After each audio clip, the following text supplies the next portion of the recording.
Pourquoi je vous parle de ça? Parce que c'est directement lié aux formations esséniennes. Voilà, c'est le chemin des formations esséniennes. Il n'y en a pas d'autre. Hein. Le chemin des formations esséniennes, c'est ça. C'est un chemin pour s'approcher du centre, de ce centre intérieur divin, s'en approcher petit à petit.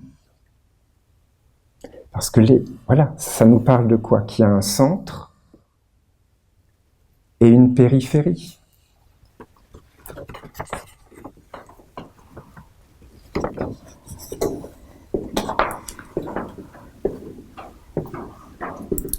Il y a un centre, Dieu la lumière, et il y a une périphérie. Voilà, à notre époque, si on regarde concrètement les humains, comment ils vivent, à notre époque, les humains, ils s'identifient à la périphérie. Ils sont exclusivement dans la périphérie, à la périphérie de leur être. Ils s'identifient à leur nom, à leur situation familiale, à leur lignée, à leur hérédité, à leur travail, à leur diplôme. Ils s'identifient à des choses extérieures, juste des enveloppes extérieures, à leur culture, à leur religion, à la culture ou la religion de leur père, de leur mère, à leur nationalité.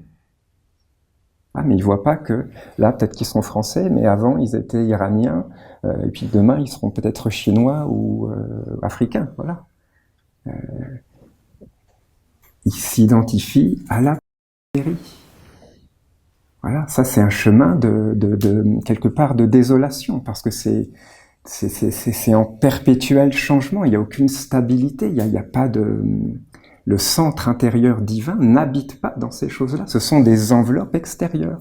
Il faut vraiment le voir, ce sont voilà, c'est pas négatif, mais ce sont des enveloppes extérieures qu'il faut juste mettre à leur place comme des enveloppes extérieures, pas plus, hein. Ça n'a pas plus d'intérêt que des enveloppes extérieures qui permettent de venir sur la Terre, de prendre un corps sur la Terre, de s'incarner.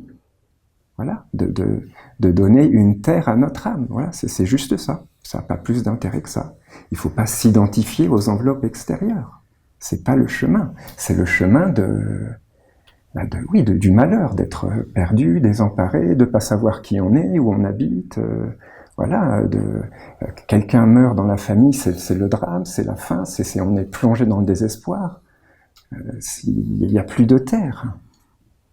Il n'y a plus de stabilité intérieure, il n'y a plus de sens, il n'y a plus d'intelligence. Il n'y a plus le réel sens de la vie sur la Terre. Le chemin, c'est le chemin du centre, de marcher vers, de s'approcher, voilà, du centre intérieur divin, ce sublime, ce divin qui est au cœur de tout ce qui est. Les Esséniens, les humains, les animaux, les végétaux, les minéraux, ce divin, ce sublime, il est là, omniprésent, même si on ne le voit pas forcément. Voilà, on dort, faut en avoir conscience, hein, on dort. Et donc on n'en a pas conscience, mais ce divin, ce sublime, il est là quand même, hein, même si on dort, même si on est inconscient. Il est là, omniprésent, c'est la source de notre vie, de notre être. Il est là, omniprésent, éternel.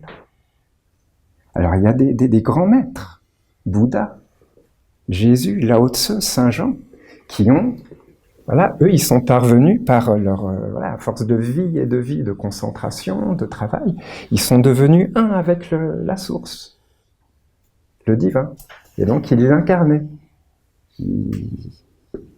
À un tel point que, vous voyez Jésus, il était dans une telle union avec son Père, le Père, notre Père.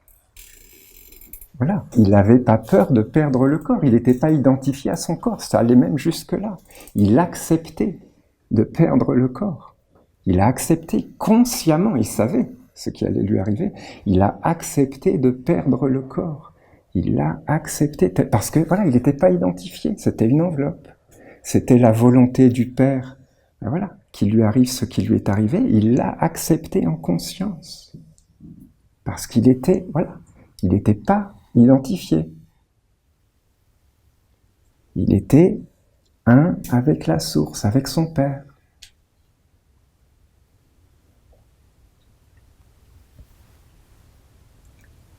Voilà, le chemin des formations, c'est ça. Il faut bien avoir cette conscience que toutes les méthodes, tous les exercices, toutes les méditations, tous les moyens, quelque part, qu'Olivier a amené, ou que le maître Ivanov a amené, ou que le maître Peter Donov a amené, ou que les maîtres, les envoyés de Dieu, à travers notre tradition, la tradition de la lumière, ont amené à travers les temps, les siècles. Ben voilà, l'unique but, c'est de nous permettre de nous approcher du centre, d'aller vers le centre.